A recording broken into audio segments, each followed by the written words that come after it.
Tonight, I'm telling you the story of every Lord of Cinder. Ludleth, who sits on his throne because he's too weak to run. Aldrich, who devoured gods and dreams of a deep sea.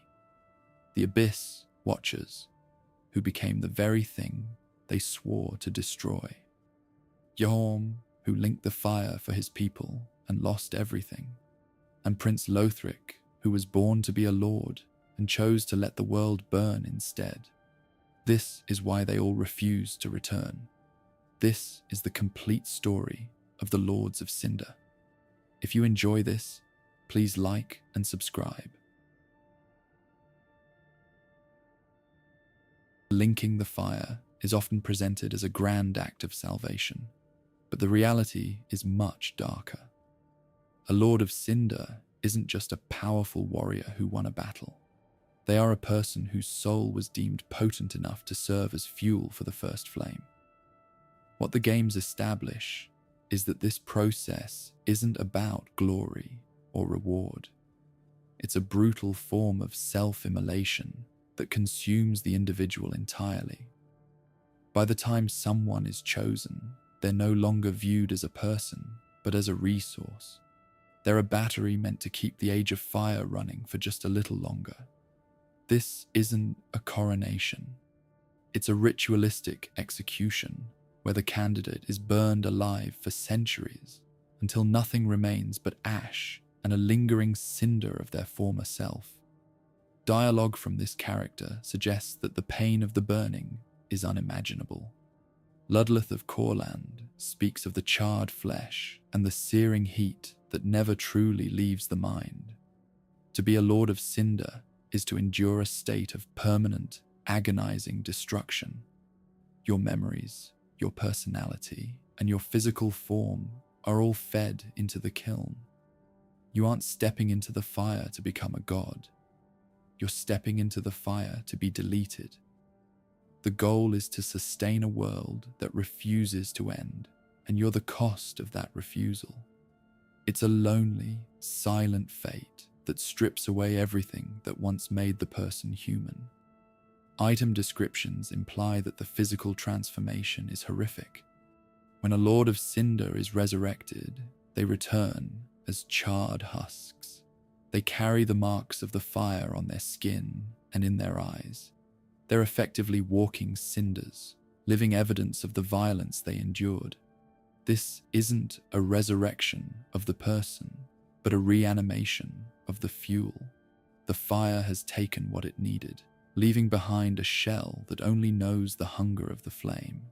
It's a miserable existence that few would ever choose to repeat once they've experienced the reality of the kiln. The evidence points toward a growing resentment among those chosen for this fate. Why would a king or a warrior agree to be burned? Often, they're manipulated by religious institutions or driven by a sense of duty that's later proven to be a lie. They believe they're saving their people. But they're actually just prolonging a decay that cannot be stopped. The fire doesn't heal the world. It doesn't bring back the golden age. It just keeps the dark at bay for a few more years. By the time a lord burns out, the world is usually in a worse state than when they started. It appears that the very nature of a Lord of Cinder is a contradiction. They're called lords, yet they're slaves to a fire that they didn't create. They're heralded as saviors, yet their sacrifice only ensures that the next generation will have to suffer the same fate. The cycle is a hungry thing that requires constant feeding. It doesn't care about the lives it consumes. It only cares about the light.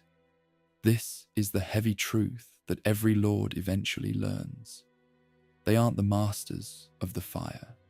They're just the wood that keeps it from going out.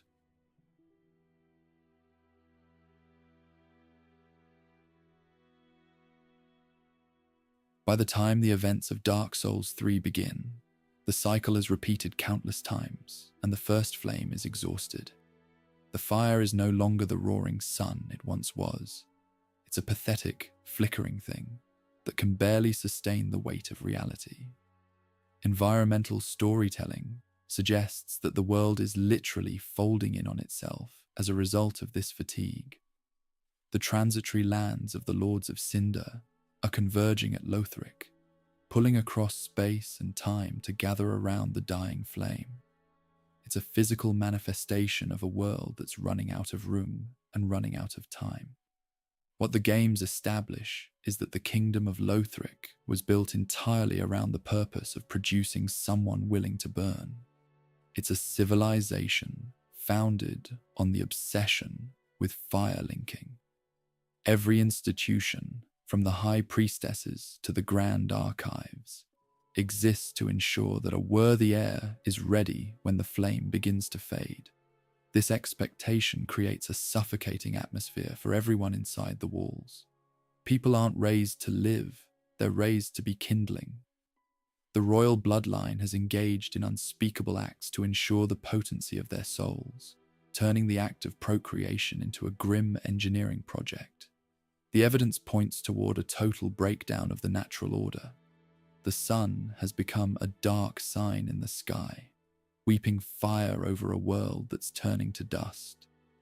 The fire linking has become a desperate mechanical tradition that no longer heals the land. It merely staves off the inevitable. In the past, a linking the fire might have brought a period of true peace and growth. Now, it just keeps the grey rot from claiming everything at once. The world is tired. It's been forced to continue for so long that it's lost the ability to remember what a healthy age of fire even looks like. Item descriptions imply that the inhabitants of Lothric are fully aware of this impending doom. The knights and scholars go about their duties with a hollowed sense of resignation. They're guarding a throne for a prince who refuses to sit on it. They're maintaining a kingdom that's already a graveyard. The weight of the cycle's history is visible in the architecture and the ruins. Everything is layered on top of something else, a vertical history of a world that refused to die. It's a landscape of clutter and ash, where even the wind feels like a sigh of exhaustion. Based on the lore, the fire-linking curse has become the ultimate shackle of humanity. It's a legacy of lords that has been passed down until it's become a burden that no one can carry. The world isn't just dying, it's being denied its rest. By forcing the cycle to continue, the lords have created a state of permanent stagnation. The convergence of the lands is a sign that the world is trying to collapse into the dark, but the machine of Lothric is still trying to keep the lights on. It's a struggle between a natural end and an artificial continuation.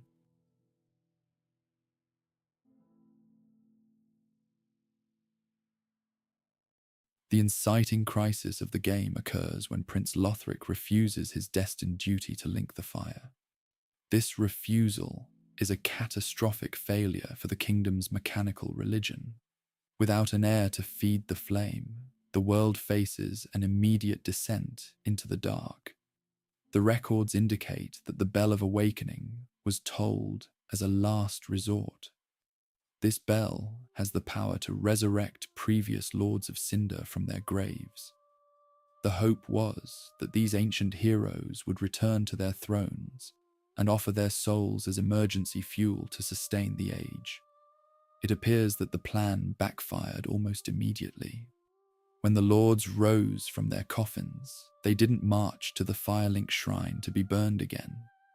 They looked at the state of the world and simply walked away. Yhorm returned to his ruined capital. Aldrich headed for his home in the deep. The Abyss Watchers retreated to their swamp. They had already burned once. They had already seen that their sacrifice didn't fix the world. They refused to be used as kindling for a cycle that had already failed them. Their abandonment of the thrones is a quiet verdict on the Age of Fire. Based on what the games show, this mass refusal forced the world to turn to its absolute last resort. This is the rise of the unkindled. The unkindled are failed candidates who weren't even strong enough to burn the first time. They are the ash that couldn't become fire. While the Lords of Cinder are powerful beings with potent souls, the unkindled are nobodies. They are the leftovers of history, resurrected only because there's no one else left to do the job. Your role as the Ashen One is born from the failure of the gods and the defiance of the lords. The opening cinematic confirms the desperation of this moment. The narrator speaks of the fire fading and the lords abandoning their thrones. The world is literally scraping the bottom of the barrel to find someone to hunt down the unwilling lords. The unkindled are seen as lesser beings, nameless accursed, who are tasked with a mission that the great heroes refused. It's a humbling starting point. You aren't the chosen one of prophecy. You're the person who was brought back because the chosen ones decided they'd had enough. What the games establish is that this failure of the lords has cosmic consequences. Without the lords on their thrones, the fire cannot be linked. The fabric of reality continues to thin, and the convergence of the lands accelerates. The world is in a state of emergency, and the only force trying to fix it is a group of failed ash seekers and a single and tiny lord who stayed behind. The tolling of the bell wasn't a call to glory. It was a cry for help from a world that was already drowning in its own ash.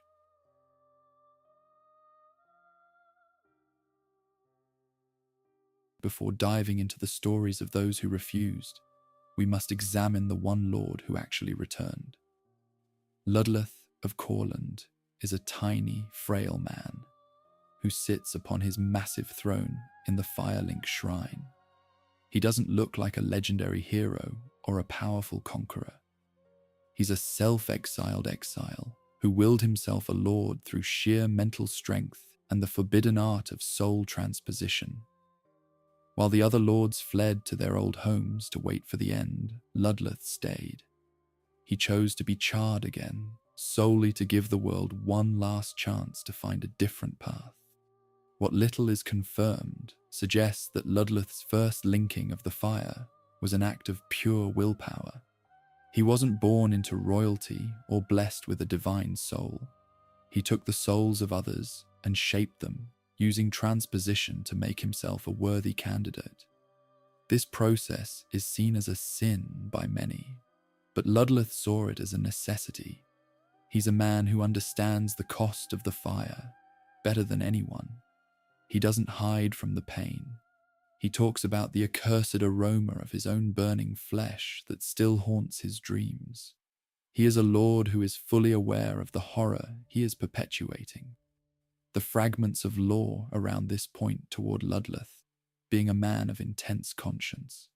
He knows that linking the fire is a curse, but he believes that the alternative is worse. He wants the Ashen One to succeed because he wants the world to have a choice.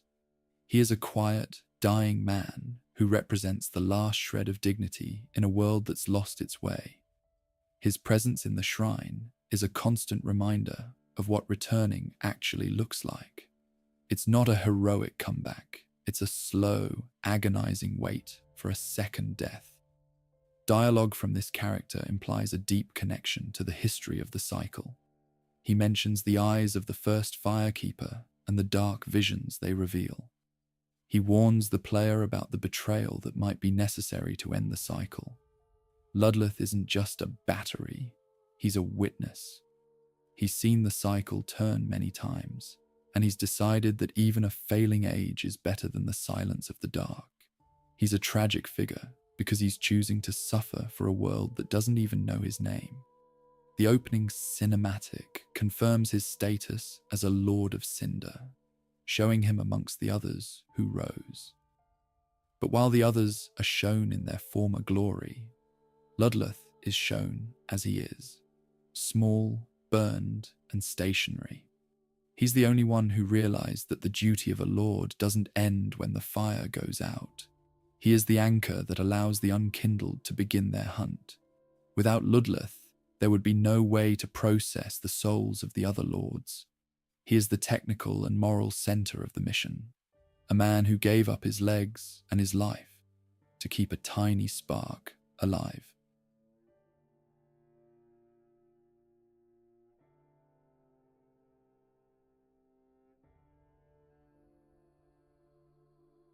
Yhorm the Giant was not born into a kingdom of peace. He was the descendant of a giant who had once conquered the profaned capital by force. This history of violence defined his entire reign. He was a king who ruled over people whose ancestors had been enslaved or defeated by his own kind. Because of this, his subjects never truly trusted him. They looked at his massive form and his heritage with a constant, underlying fear. Yhorm spent his entire life trying to earn a loyalty that was never freely given, performing acts of incredible bravery to prove that he was their protector rather than their tyrant. Item descriptions imply that Yhorm's struggle for acceptance was a lonely one. He was a giant living in a human city, a ruler who was always an outsider. He took his role as a defender seriously, standing on the front lines of every battle to shield his people from harm. He wasn't a conqueror like his forefather, he was a guardian. But the humans of the capital couldn't see past the blood on his lineage. They accepted his protection because they had to, but they never stopped doubting his sincerity. This social isolation created a deep sense of melancholy in the Giant King. The evidence points toward Yhorm being a man of profound honor. He didn't use his strength to demand obedience. He used it to serve. He believed that if he could just do enough, if he could just sacrifice enough, the people would finally see him for who he was.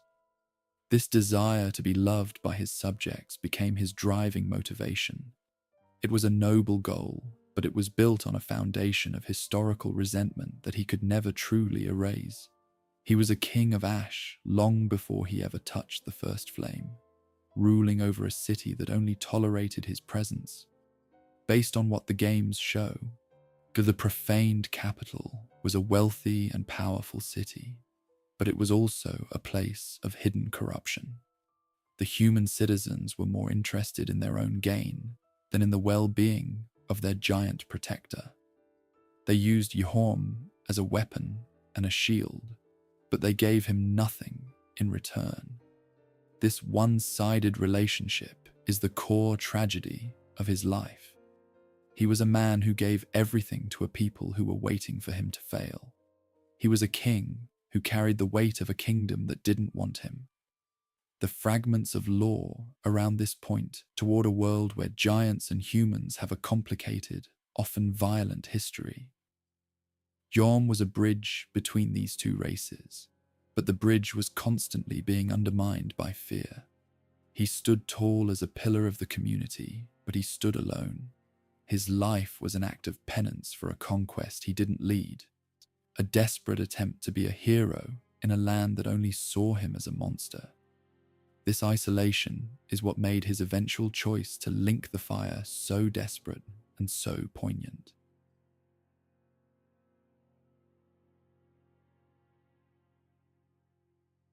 To prove his sincerity to his doubting subjects, Yhorm performed an extraordinary act of trust. He possessed two legendary swords known as the Storm Rulers, weapons that were specifically designed to slay giants. One of these swords he gave to an old friend from a distant land, a man named Sigurd of Katarina. The other he gave directly to the citizens of the profaned capital who feared him. He effectively put a weapon capable of killing him into the hands of the people who doubted him the most.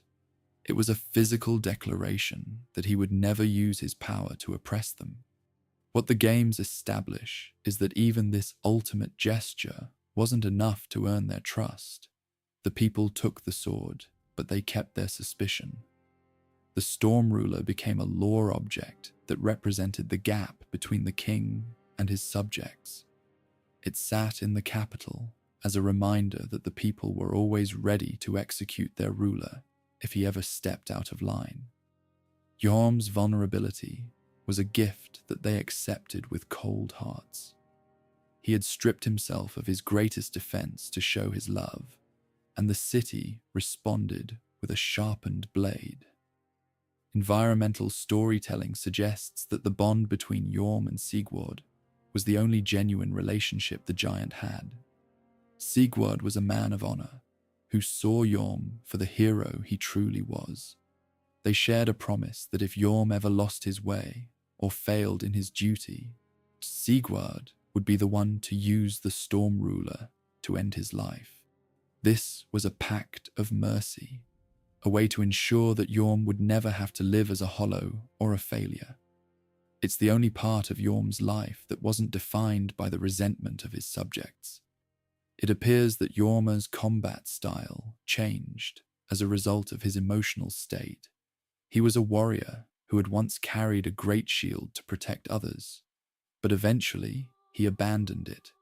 He notched his massive machete for two-handed use, focusing entirely on a brutal, aggressive offense.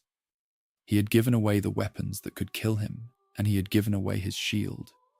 He was a man who was no longer interested in protecting himself. He was only interested in protecting his people, even if those people were the ones holding the sword to his throat. The presence of the Storm Ruler in the boss room is a devastating detail.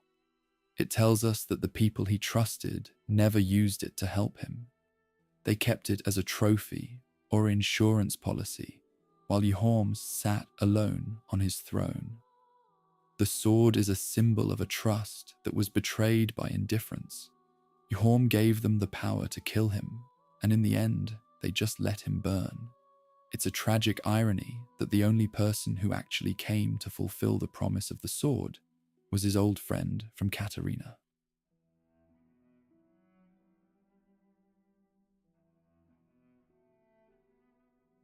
The tragedy of Yhorm deepens when we examine the items he left behind. The description of Yhorm's great shield reveals that he was once a warrior who fought for someone he loved dearly. This unnamed person was the anchor for his soul, the one thing that gave his life meaning beyond the duties of the throne. When that person died, Yhorm's world collapsed. He threw away his shield and decided that his greatest defense was no longer needed because he no longer had anything left to protect. He abandoned the concept of safety entirely, choosing instead to become a force of pure, reckless destruction. What little is confirmed suggests that this loss was the turning point for Yhorm's descent into despair. Without the person he wished to protect, his role as a king became a hollow burden. He shifted his combat style to the two-handed machete, a weapon that required him to expose himself to every blow. He was a man who was looking for an end, but he was too strong to find one easily. The notch in his blade is a physical mark of this shift, a sign of a king who had stopped caring about his own survival. The records indicate that the identity of this person is never stated, which makes the wound feel more real and more universal. It doesn't matter if it was a wife, a child, or a friend. What matters is the void they left behind. Yhorm's grief was so massive that it shaped his entire kingdom. He was a giant who was being crushed by an invisible weight. This loss is likely what drove him toward the desperate act of linking the fire. He was looking for a way to make his life matter again, a way to save a city that didn't love him since he couldn't save the one person who did.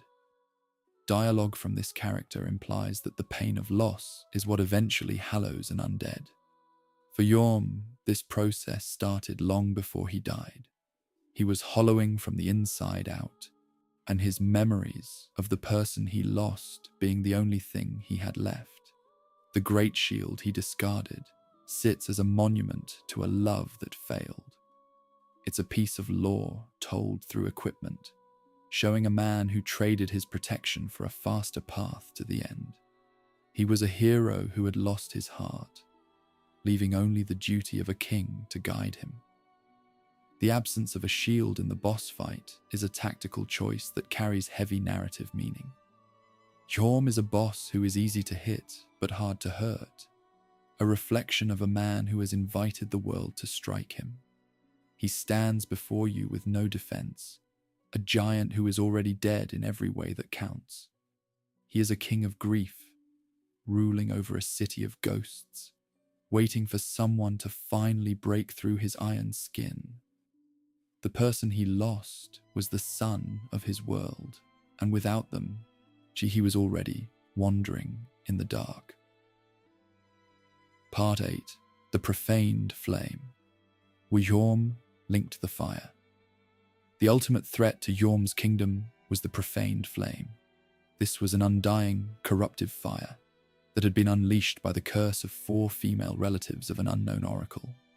Unlike the first flame, which brings life and disparity, the Profaned Flame was a twisted thing that burned only human flesh and refused to go out.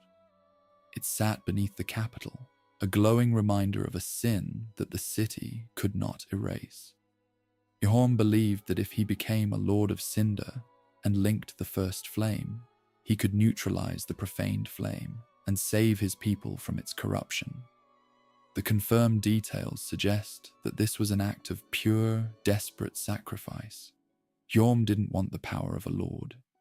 He wanted a solution to a problem that was eating his city. He was told, or he believed, that the 2 fires were connected. By strengthening the one, he could suppress the other.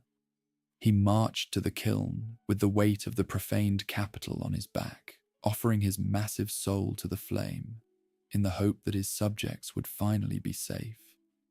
It was the final act of a king who had given everything else away. The fragments of lore around this point toward the Profaned Flame being a source of great wealth and great horror.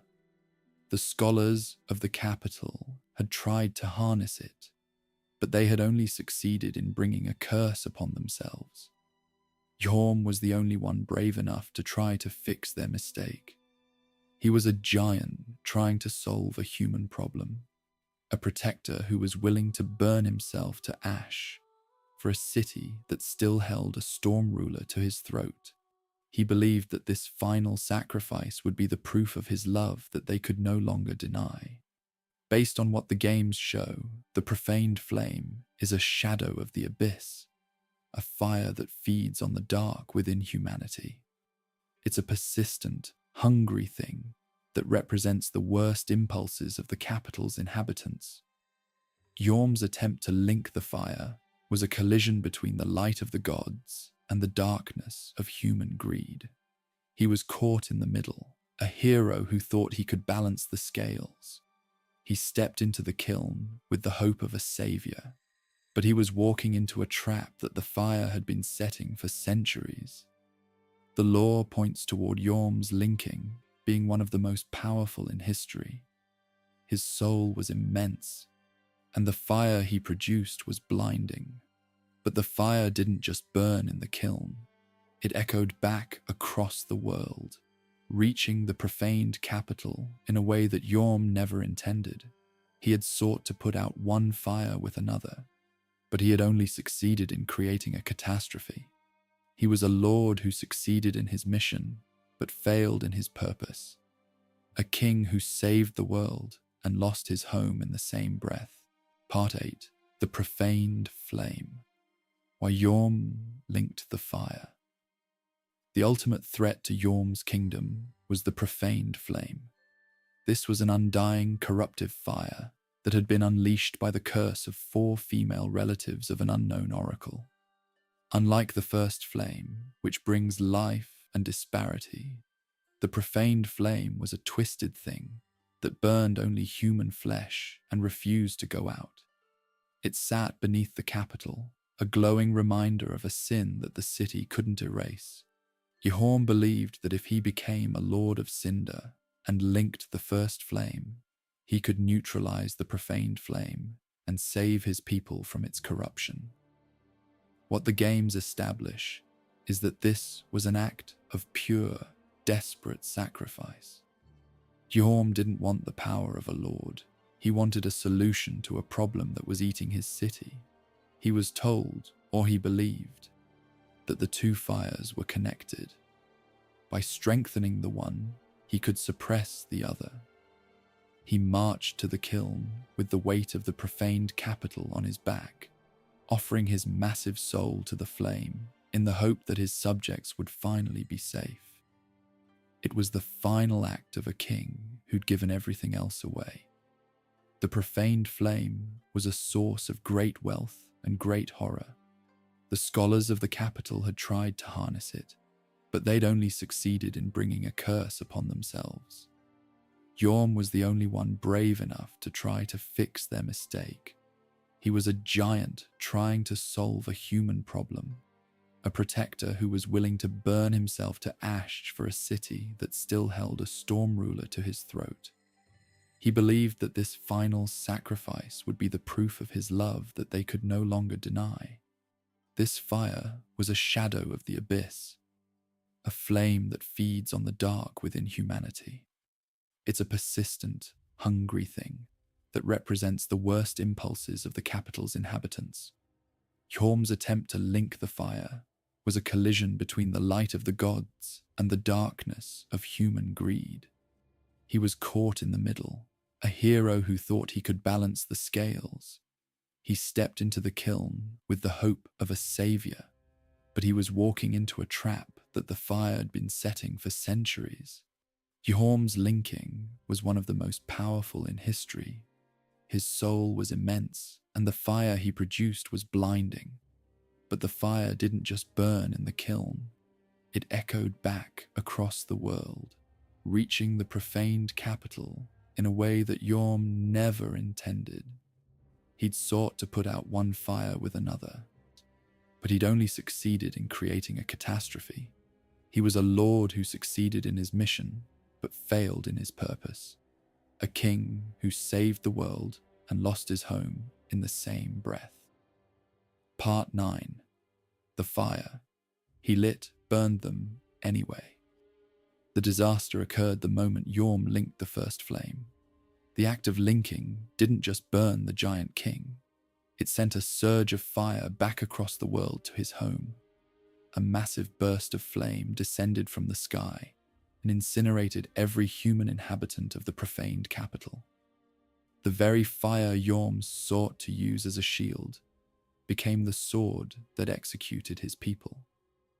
He'd offered his soul to save their lives, but the fire only cared about the fuel. It was a catastrophic failure of intent that left the capital a hollowed shell of its former glory.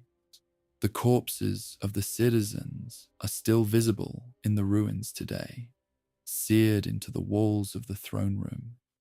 They appear as black, reaching shapes that represent the final moments of a terrified population. Yhorm's sacrifice was technically a success because he linked the fire and extended the age, but it was a total tragedy for his kingdom. He wiped out the very civilization he died to protect. The fire he lit didn't neutralize the profaned flame. It simply added a new layer of destruction to a land that was already cursed. It was a noble sacrifice that achieved nothing but a higher body count. Environmental storytelling suggests the fire linking process is indifferent to the desires of the Lord.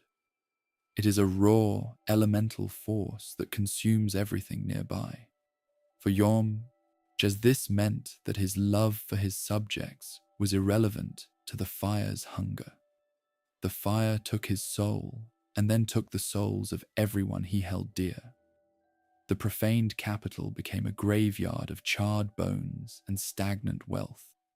The gold and treasures of the city remained, but the people who valued them were gone. It's a bitter irony that the giant king became a savior of the world by becoming the executioner of his own home. Survivors of this event were few, and likely went mad. The gargoyles and monsters that now haunt the capital are the only things left to guard the ashes. Yhorm was left as a lord of nothing, his throne sitting in a room filled with the dust of his subjects. The specific horror of this event is that Yhorm didn't even know it had happened until he was resurrected. He burned in the kiln, believing he'd saved them. He died with the hope of a protector, never realizing that he'd become the source of their end. This is the ultimate proof that the cycle is a lie. It promises protection and continuation, but it delivers only entropy and death. Yhorm was the most selfless candidate for the fire, yet he was punished the most severely for his dedication. His story is a warning about the cost of relying on the god's fire to solve human problems. He thought he was balancing the scales of the world, but he was just feeding a machine that was designed to consume him and everything he loved. The profaned capital is a monument to the futility of his faith. Part 10. Why he refused to return. When the bell tolled and Yhorm rose from his grave, he returned to a kingdom of ash. He walked back to the profaned capital, only to find the charred remains of the people he'd once sworn to protect. He saw the seared shapes on the walls and the empty streets of his city. He realized that his first linking of the fire had been a mistake that destroyed his world. His refusal to return to the Firelink shrine wasn't an act of cowardice or laziness. It was the refusal of a man who knew that the fire-linking curse was a betrayal that had already taken everything from him. He retreated to his throne, not to rule, but to sit among the failure of his life. He sat in the darkness of the capital, staring at the corpses of his subjects, waiting for the world to finally end. He'd no reason to help the kingdom of Lothric or the dying flame. He'd already tried to be a hero, and it had resulted in the extinction of his race in the city. He chose to stay in the ruins because the ruins were the only thing that was honest. He was a king who'd outlived his kingdom, and he'd no interest in being fuel for a cycle that offered only more destruction. Based on what the games show, Yhorm's passivity was a deliberate choice to let the fire fade. He understood that the age of fire was a parasite that required too much blood to sustain. By sitting on his throne and refusing to move, he was making a statement against the legacy of the Lords. He was waiting for the Ashen One to arrive, knowing that his old friend Siegward would likely be with them. He left his Storm Ruler sword in the chamber specifically for this moment. He wanted an end that was brought by someone who understood his pain, rather than by the hunger of the flame. Siegward's arrival is the final piece of Yhorm's tragic puzzle. The promise they made years ago was a pact of mercy, a way to ensure that Yhorm wouldn't have to suffer forever in a world he no longer recognized. When the battle begins, Yhorm is fighting not for victory, but for closure. He is a lord who wants to be put to rest. He allows his friend to use the Storm Ruler because he wants the weight of his cinders to be taken by someone he trusts. He dies as a warrior, but he dies as a man who's finally been allowed to give up. Yhorm's refusal was the most grounded in moral reality of all the lords. He didn't want to eat gods like Aldrich, and he wasn't mad like the Abyss Watchers. He was a grieving king who saw the cycle for the trap it truly was. He knew that dragging his cinders and back to a throne would just prolong the suffering of another generation. By staying in the capital, he was protecting the future from the mistakes of the past. He was a hero who decided that the most heroic thing he could do was stop participating in a lie.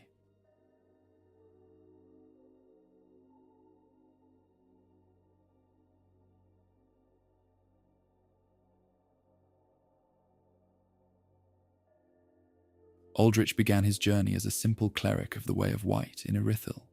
He was once a man of high standing within the religious institution of the gods. However, he developed a habit that was described as right and proper by those around him, which was the consumption of human flesh.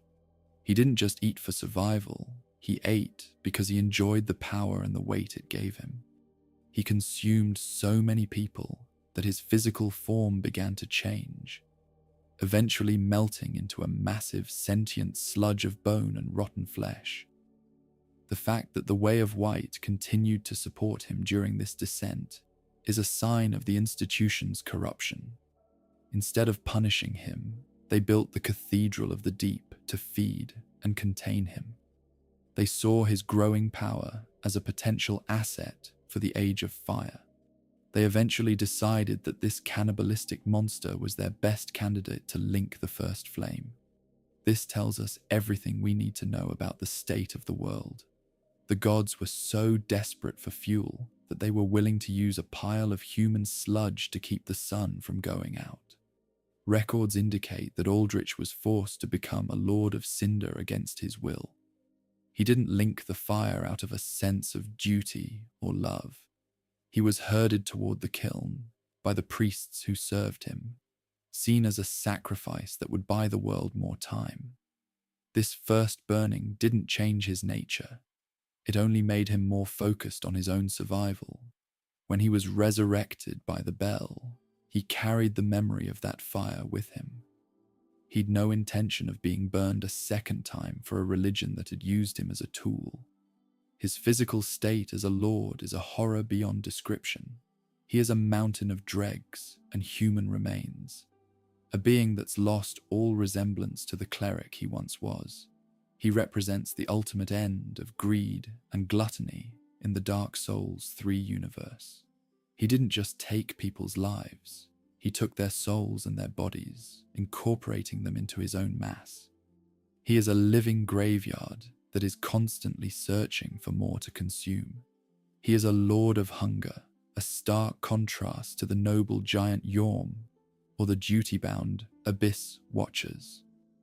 The opening cinematic confirms his status as a Saint of the Deep, a title that mocks the traditional concept of holiness. There is nothing saintly about Aldrich. He is a predator who found a way to use the religious system to his advantage.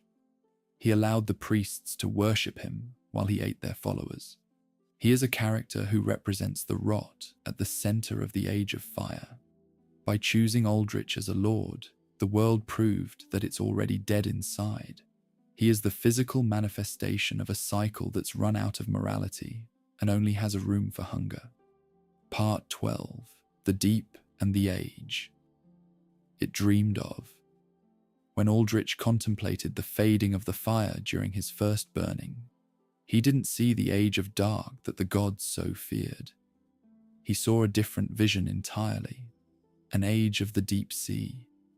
This was a world drowned in stagnant, heavy water, where the dregs of humanity would sink to the bottom like anchors. He believed that the fire was a temporary illusion, and that the true destination of the world was this silent, underwater purgatory. This vision became his new religion, a philosophy of stagnation that replaced his faith in the sun. The deep is not the same as the dark.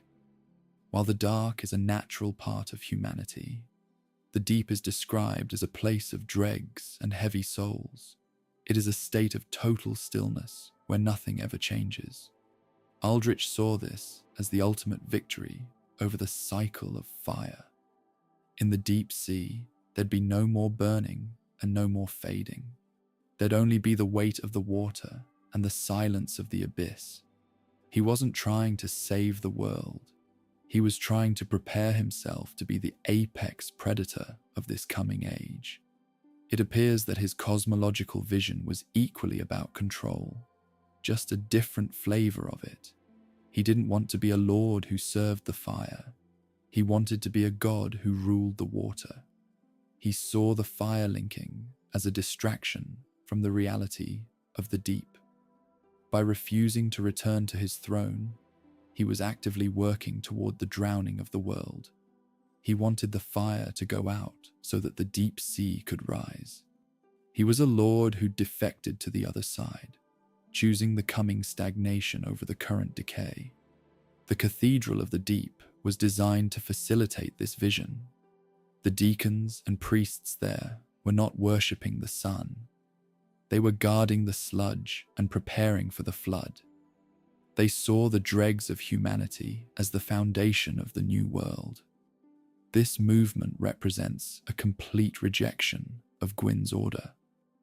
Aldrich didn't care about the legacy of lords.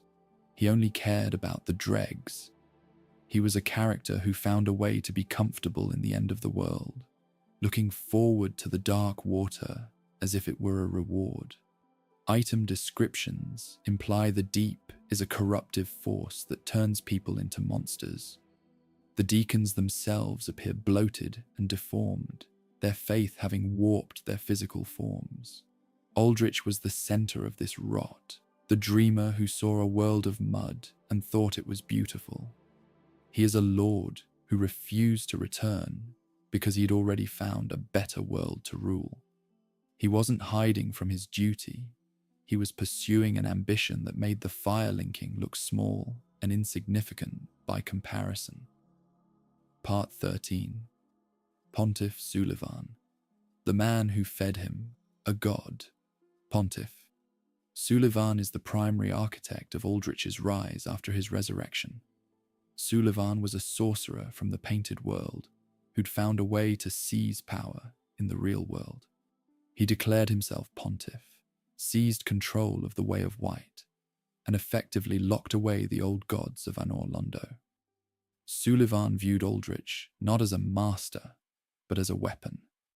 He gifted the city of Anor Londo to the Sludge Lord, providing him with a divine feast to fuel his evolution. This gift was the body of Gwyndolin, the last remaining son of Gwyn, who still lived in the Golden City. This relationship was one of mutual exploitation, with catastrophic consequences for the world. Sulyvahn used Aldrich's presence to solidify his own control over Irithyll, while Aldrich used Sulyvahn's ambition to reach the gods he wanted to devour. Sulyvahn fed Gwyndolin to Aldrich as if he were feeding a caged animal, watching as the saint of the deep slowly consumed the legacy of sunlight. This act was the ultimate betrayal of the Age of Fire. A Lord of Cinder was eating the son of the god who created the fire, all while a self-appointed pontiff watched from the valley below. What the games establish is that Sulyvahn's influence was the reason Aldrich refused the throne. Sulyvahn likely convinced Aldrich that the fire was a waste of time and that devouring the gods was the only path to true power. He provided the logistics and the protection that allowed Aldrich to move into Anor Londo and begin his feast. Without Sulyvahn, Aldrich would have remained a pile of sludge in a coffin. With Sulyvahn, he became a god-eater who stood at the center of the world's most sacred cathedral, mocking the very idea of the cycle. Sulyvahn's reach extended far beyond Irithyll. He'd outriders and spies throughout the lands, ensuring that no one could interfere with his plans for Aldrich. He was a man who saw the world as a game of chess, and the Lords of Cinder were his most powerful pieces. By feeding Gwyndolin to Aldrich, he was removing the last legitimate heir to the fire, ensuring that the cycle could never be properly repaired. He wanted a world ruled by his own logic, and Aldrich was the hammer he used to smash the old order. Environmental storytelling in Anor Londo shows the horror of this occupation. The city is filled with the black slime of the deep, and the once gold hallways are stained with the residue of Aldrich's digestion. The Silver Knights still stand guard, but they are guarding a monster instead of a god. Sulyvahn turned the home of the gods into a slaughterhouse, and he did it with a smile. He is perhaps the most villainous figure in the story, because he facilitated the destruction of hope for his own gain. He gave Aldrich a god to eat, and gave the world a reason to drown. Part 14. Devouring Gwyndolin. What happens when you eat a god? When the Ashen One finally enters the Cathedral of Anor Londo, the boss they face is a horrific sight. The humanoid half of the creature is the body of Gwyndolin, the dark sun who once guarded the city. However, Gwyndolin is not truly alive. He was being gradually devoured by Aldrich for a long time. The slug-like body of the Lord trails behind the god's torso, puppeteering the corpse to use its sorceries and miracles against the player. Aldrich is literally wearing Gwendolyn like a costume, using the memories and powers of his victim to defend his meal. This is the horror of digestion, not yet complete. Aldrich was still eating when the player arrived, his mass of sludge still working its way through the god's flesh. The combat style of the boss reflects this unfinished process. He uses the Dark Moon longbow and the Life Hunt scythe, abilities that belong to those Aldrich has consumed. He is a being that grows by absorbing the identity of others. He isn't just killing the gods. He's erasing them by making them a part of his own rotten form. It is a desecration of the divine that has no parallel in the series. What little is confirmed suggests Gwendolyn was sick or weakened when Sulyvahn handed him over. This made him an easy target for a predator like Aldrich. The sight of a Lord of Cinder using the body of a Prince of Sunlight to fight an unkindled is a perfect symbol for the end of the world. Everything's been twisted and used as fuel. The gods are no longer rulers. They are just high-calorie meals for a lord who refuses to burn. Aldrich's presence in the cathedral is a physical stain on the history of Lordran. The process of devouring a god gives Aldrich access to their visions and memories. He doesn't just gain their strength, he gains their perspective. This is why he can manifest the scythe of Priscilla or the spells of Gwendolyn. He is an apex predator of the soul, a creature that's turned the act of eating into a form of transposition. He is the ultimate enemy of the individual, a being that wants to collapse everyone into a single, stagnant mass of the deep. He represents the final victory of the sludge over the sun. The fight with Aldrich is a miserable, haunting experience. You aren't just fighting a boss, you're fighting the remains of a legacy. Every arrow he fires is a reminder of the Gwendolyn we knew in the first game. Every miracle he casts is an echo of a world that's being dissolved in a stomach. Aldrich represents the absolute refusal of the lords to be used. He decided that if the world was going to end, he was going to be the one who ate it. He is a lord who turned his back on the fire to focus on his own bottomless hunger. Part 15. Dreams of a pale girl in hiding. While he was consuming Gwendolyn, Aldrich experienced the god's memories as if they were his own. He saw visions of a pale girl hidden away in a lonely tower. This girl was almost certainly Yhorm, Gwendolyn's half-sister, and the current leader of the Dark Moon Blades. Aldrich's ability to perceive her existence through the mind of his victim is a testament to the depth of his consumption. He didn't just eat the meat, he ate the secrets. He developed the Life Hunt scythe miracle specifically from these stolen memories, channeling a power that hadn't been seen since the age of the crossbreed. This reveals how Aldrich grows in power. He inherits the world of the people he devours. By eating a god who cared for a hidden sister, Aldrich gained a spiritual connection to that girl.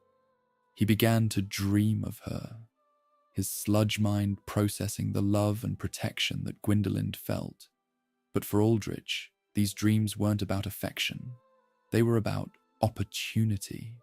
He saw another soul to consume, another piece of the old world to incorporate into his mass. He is a lord who grows by theft, his every ability being a stolen fragment of a life he destroyed. Based on what the games show, the Life Hunt scythe miracle is a manifestation of the fear and power associated with Priscilla. Gwendolyn likely remembered her from the painted world, and Aldrich pulled that memory out and turned it into a weapon.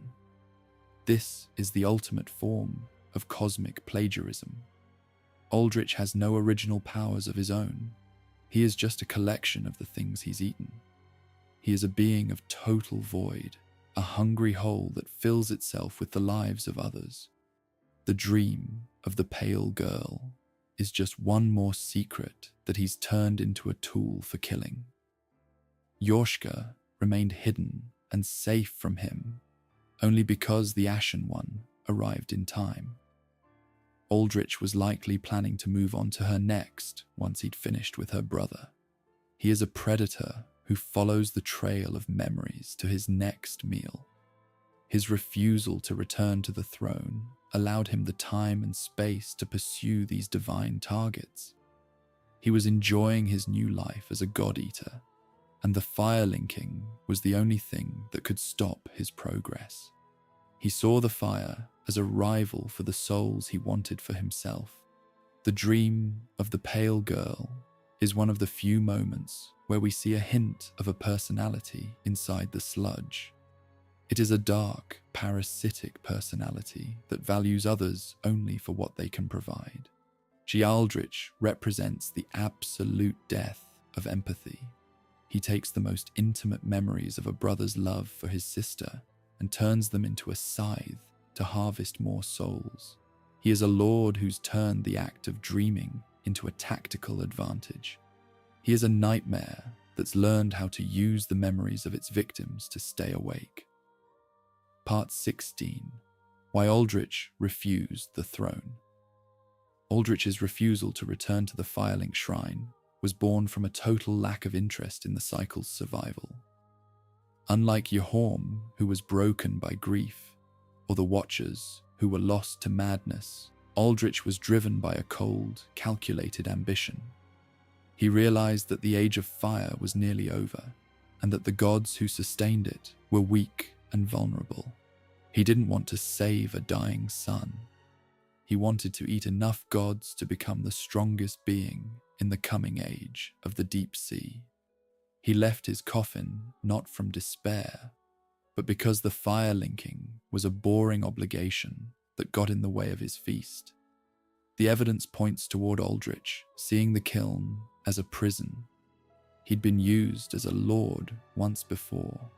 His mass of souls burned to keep the world running. Upon his resurrection, he saw that the fire was a failure. He'd no intention of repeating the mistake. He viewed the call to the throne as a threat to his freedom. He wanted to spend his time in Aina Londo, devouring the last remnants of the old order. To Aldrich, the cycle of fire was just a system of control that he'd finally outgrown. He was a monster who'd realized he was stronger than the gods who tried to sacrifice him. His vision of the deep sea gave him a sense of destiny. He believed the world was moving toward a state where only the strongest dregs would survive. By devouring Gwyndolin and preparing to devour others, he was ensuring his place at the top of the new hierarchy. He refused the throne because he'd already chosen a different throne in a different world. He didn't want to be a savior of the old age. He wanted to be the architect of the new stagnation. He was a lord who defected to the very darkness the fire was supposed to prevent. Aldrich is the only lord who refused. Not because the cycle hurt him, but because it didn't offer him enough. He was a creature of pure ego and hunger. The duty of a lord is an act of selflessness, and Aldrich was the most selfish being in existence. He saw the other lords as fools for their suffering, and the unkindled as a nuisance. He sat in his cathedral, puppeteering a dead god, and waited for the water to rise. He was a lord who'd found a way to win the game by refusing to play by the gods' rules. Aldrich's story is a testament to the total collapse of the moral order of the cycle. When a cannibal sludge lord is your best hope for survival, the world's already lost. His refusal was a predictable outcome for a being that only knew how to take. He represents the final truth of the lords. They are all individuals with their own agendas, and the fire linking is just a shackle they all want to break. Aldrich just happened to be the one who broke it with the most teeth. He is a lord who refused to return because he'd finally found something better to do with his mouth.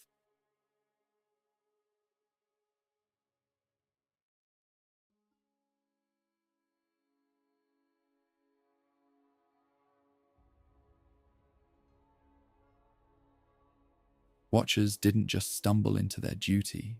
They were founded on the ancient myth of Artorius the Abyss Walker, the legendary knight who braved the darkness of Ulukyle alone. Artorius was the first to face the abyss and survive for a time, but he was eventually consumed by it. Item descriptions imply that the Watchers modeled every aspect of their lives after his legacy. They adopted his signature combat style, favoring flips, agile strikes, and a relentless aggression that ignored their own safety. They weren't just soldiers, they were students of a tragedy. They saw Artorius not as a failure, but as a martyr whose work was left unfinished. This obsession with a fallen hero defined the very soul of the Legion from its inception. To honor the first Wolf Knight, the Watchers abandoned the heavy shields and steady stances of traditional military orders. They used unique greatswords paired with daggers, a style that allowed them to move with a predatory grace. They became the hunters of the dark, dedicated to one goal: eradicating the abyss wherever it appeared. There's a deep irony in building an entire order around Artorius. As the games confirm, he fell to the very force the Watchers swore to fight. They were worshipping a man who had already lost, following a path that led directly into the jaws of the dark. This didn't deter them. They saw the abyss as a spreading rot that required a radical response, and they were willing to become as sharp as a blade to cut it out. The Legion's connection to the wolf was more than just symbolic. They sought to channel the strength of the great grey wolf Sif, the loyal companion of Artorius. This connection gave them a sense of unity and ferocity that separated them from the knights of Lothric or the clerics of the deep. They lived as a pack, hunting in the shadows and striking with a coordination that was terrifying to behold. Their capes were frayed and their armor was worn, reflecting a life spent in the dirt and the damp of the world's most dangerous corners. They were a joyous bunch, according to the cynical Hawkwood, but their joy was found in the shared purpose of a holy war. They were the thin line between the world and the void. This ideology of the Wolf Knight was a burden that required total commitment. A Watcher didn't have a home or a family. They only had the Legion and the mission. They were trained to ignore pain and fatigue, pushing their bodies to the absolute limit. Every flip and every strike was a prayer to the memory of Artorius. They believed that by imitating his moves, they could inherit his strength. It was a form of physical worship that turned their bodies into weapons of light. But the dark they fought was patient. It didn't care about their agility or their bravery. It only waited for a single crack in their resolve, a single moment where the wolf blood wasn't enough to hold the shadows back. The legacy of the first Wolf Knight was a heavy shackle to wear. The Watchers were constantly living in the shadow of a legend that was more fiction than fact. They didn't know the full truth of Artorius' fall, only the heroic version that had survived through the ages. This ignorance was their strength, allowing them to fight with a conviction that a more cynical warrior couldn't maintain. They were the heirs to a dream that was already a nightmare. By the time they were called to link the fire, they'd spent centuries becoming the perfect instruments of the god's will. They were ready to burn for the legacy of the man who'd first shown them how to face the dark. Part 18. The Wolf Blood and the Shared Soul. The ritual of joining Farron's undead legion was a grim and transformative process. To become a Watcher, an initiate had to enter the dark swamp of Farron Keep and snuff out 3 ritual altars. Once this task was complete, they partook in the wolf blood, a substance that fundamentally changed their nature. The records indicate that drinking this blood linked the souls of the entire legion together. They weren't just a group of individuals fighting for a common cause. They were a collective consciousness. All the Abyss Watchers who took the blood shared one distributed soul. This meant that the pain of one was felt by all, and the strength of the whole was available to every member. This shared soul was the Legion's greatest tactical advantage. It allowed them to move with a synchronization that was impossible for normal humans. In battle, they didn't need orders or signals. They simply knew what their brothers were doing. They were a hive mind of warriors, a pack that moved as a single entity. This unity made them the most effective fighting force in the history of the cycle. When it came time to link the fire, this connection allowed the entire Legion to serve as a single Lord of Cinder. They didn't burn as individuals. They burned as a soul that was spread across hundreds of bodies. The fire consumed the wolf blood and the shared identity, leaving behind a legacy of ash that was just as unified as their lives had been. The implications of this shared soul were profound for the individual watchers. They lost their sense of self in favor of the pack. Their memories, their fears, and their dreams were all poured into the collective pool of the Legion. This made them immune to the loneliness that often leads to hollowing in other undead. They were never truly alone, even when they were scouting the most remote ruins, but it also meant that they were vulnerable to any corruption that touched the blood. If a single watcher began to fail, the entire Legion felt the rot. It was a gamble that relied on the purity of their mission. They believed the wolf blood was a gift from the gods, a way to stay strong enough to face the abyss without breaking. Drinking the blood was an act of total surrender. The initiates knew that once they took the cup, there was no turning back. They were bound to their brothers until the end of time. This bond was the foundation of their culture. They were a family of soldiers who traded their names for a shared destiny.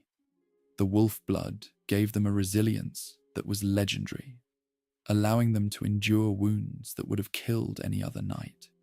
They were the undead Legion, a force that couldn't be broken by physical means. Their only weakness was the very thing that made them strong. By linking their souls together, they'd created a single point of failure that the abyss was eager to exploit. The shared soul was a miracle of transposition that Ludleth would have respected. It was a way to make a lord out of many small pieces.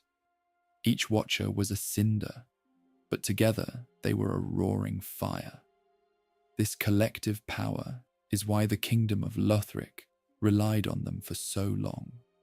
They were a reliable source of fuel because their unity was absolute. When they rose from their graves, they rose together, the wolf blood still humming in their veins. They didn't go their separate ways like Yhorm or Aldrich. They stayed as a pack, returning to the swamp where their shared life had begun. They were a legion of one, and they were ready to defend their home until the last drop of blood was dry. Part 19. Bury kingdoms at the first sign of the abyss. The Abyss Watchers were not known for their mercy or their restraint. They were extremists who viewed the abyss as a contagion that required the most aggressive treatment possible. Environmental storytelling confirms they razed entire kingdoms to the ground if even a trace of corruption was detected. They weren't interested in saving the people or preserving the architecture. They were only interested in stopping the rot. If a city showed the signs of the dark, the Watchers would arrive in the night and burn everything to the ground. They were the executioners of civilizations, a force of nature that left only silence and ash in its wake. This methodology made them a source of terror for the rest of the world. Hawkwood's description of them as a joyous bunch was a bitter sarcasm, reflecting the grim pride they took in their work. They didn't see themselves as monsters. but as the only ones brave enough to do what was necessary. The catacombs of Carthus are the most prominent proof of their brutality. The Watchers buried an entire desert kingdom beneath their swamp, sealing the tombs and the warriors inside to ensure the abyss didn't spread. They didn't care about the history or the art of Carthus. They only saw a threat that needed to be buried deep enough that it'd never see the light again. The Watchers were more than just guards. They were watchers in the most literal sense. They spent their lives scanning the horizon for the first signs of the dark. When they found it, they struck without hesitation. This proactive approach kept the abyss at bay for centuries, but it also made the Watchers the most hated figures in the lands they protected. They were a legion of outsiders who'd no interest in the politics or the people of the world. They only cared about the mission. This isolation was necessary for their work. You can't burn a city if you care about the people living inside it. The Watchers' only loyalty was to the wolf blood and the memory of Artorias. Their armor was designed for this kind of mobile, aggressive warfare. The pointed helms and the dark leather were the symbols of a group that was always on the move. They didn't hold territory, they cleared it.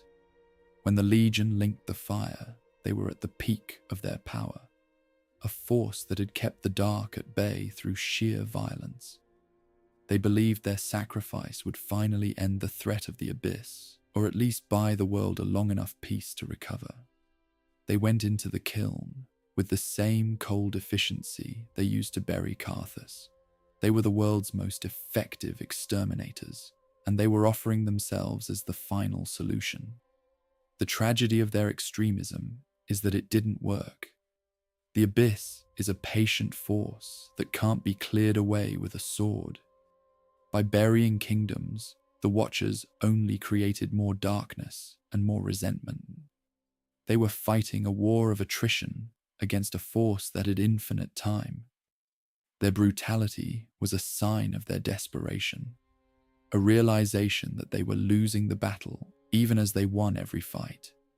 They were the warriors who became the thing they fought, using the methods of the dark to preserve the light.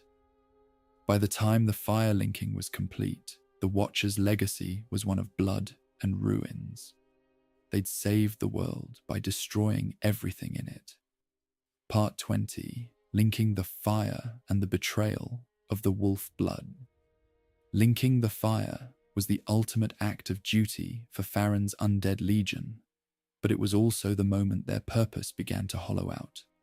The evidence points toward the fire hollowing out their purpose after they burned. When the legion offered their shared soul to the first flame, they weren't just burning their bodies. They were burning the very essence of the wolf blood. The ritual that had unified them was charred and twisted by the heat of the kiln. Instead of preserving the world they'd fought for, the fire seemed to accelerate the decay of their home. They were lords who gave everything to a system that offered them only betrayal in return. When the bell tolled and the Watchers rose from their graves, they returned to Farron only to find a nightmare. The wolf blood had dried up, and the unity they once shared was fractured. Farron, once a proud bastion of the Legion, had become a festering, poisonous swamp. The acolytes they'd left behind to guard their legacy had mutated into horrific monsters, their minds lost to the rot. Even worse, the abyss they'd given their lives to contain now ran freely through the ruins. Dark wraiths, the literal foot soldiers of the dark, walked unchallenged through the halls of the Legion. The fire hadn't saved their home, it had merely left it unguarded. The Watchers were forced to confront the reality that their sacrifice was a failure. The world was darker and more broken than when they'd first entered the kiln. The wolf blood that had once been a source of strength was now a curse. It was tainted by the very abyss they'd raised kingdoms to prevent. This betrayal was the ultimate blow to their resolve. They'd burned for a lie, and the world they'd returned to was a mockery of everything they stood for. They didn't march to Lothric to serve as fuel again, because they no longer believed in the fire. They stayed in the swamp, surrounded by the ruins of their mission, and began to turn on each other. The corruption of the wolf blood was a slow, agonizing process. As the shared soul was consumed by the fire, the individual watchers began to feel the influence of the dark. The unity that had been their greatest strength was now the conduit for their destruction. When one member felt the touch of the abyss, the entire legion was infected. They were a pack of wolves that was eating itself from the inside out. The fire had taken their sacrifice and given them back a tainted legacy. They were Lords of Cinder who'd no kingdom left to rule, only a swamp filled with the ghosts of their failures. This state of betrayal is why the Watchers are the most tragic of the resurrected lords. Yhorm had his grief and Aldrich had his ambition, but the Watchers had only the broken remnants of their honor. They were warriors who'd outlived their war. They sat in their boss room, locked in a civil war that had no end and no purpose. The wolf blood was a dead thing, and the shared soul was a prison. They were the defenders of the world who'd been forgotten by the fire they died to protect. Their refusal to return was the only logical response to a cycle that had taken everything and given nothing back. Part 21. Why they're fighting each other when you arrive. The sight that greets the Ashen One at the heart of Farron Keep is a masterpiece of dark irony. The Abyss Watchers, the legendary hunters of the dark, are locked in a permanent civil war. They are killing each other over and over in a room filled with the bodies of their brothers. Dialogue from this character implies their struggle is an eternal loop, a perfect closed circle of failure. The red-eyed Watchers you see are those who've been fully corrupted by the Abyss. They are the exact monsters the Legion existed to prevent. The normal-eyed ones are trying to contain them, fulfilling their duty the only way they know how, by destroying the corruption at any cost. Because they share a single soul, this conflict is a form of spiritual suicide. When one Watcher kills another, he is killing a piece of himself. But because they are undead and bound by the wolf blood, they keep coming back to continue the fight. They are both the duty and the threat simultaneously. They are the executioners and the victims. This civil war is the ultimate proof that the Legion has failed. The abyss they swore to destroy is no longer out in the world. It's inside their own blood. They've become the thing they fought, and now they are forced to spend eternity trying to cut the dark out of their own hearts. This internal war is the reason they never responded to the bell. They were too busy fighting themselves to care about the thrones in Lothric. They were trapped in a loop of violence that was the logical conclusion of their extremist philosophy. They had always buried kingdoms at the first sign of the abyss, and now they were burying their own legion. It's a grim, repetitive struggle that represents the total exhaustion of the Wolf Knight legacy. The red eyes of the corrupted Watchers are a sign that the abyss has finally won. It didn't need to defeat the Legion in battle. It only needed to wait for them to burn. Hawkwood the Deserter sits in the Firelink Shrine, a living reminder of the Legion's collapse. He left the Watchers before the Firelinking, unable to handle the weight of the shared soul or the brutality of their methods. He watches the Ashen One with a mix of pity and contempt, knowing that the journey to Farron will only lead to more death. He calls the Watchers a joyous bunch because he knows the reality of their suffering. He is the only one who escaped the loop. but he is also the only one who has to watch it continue from the outside.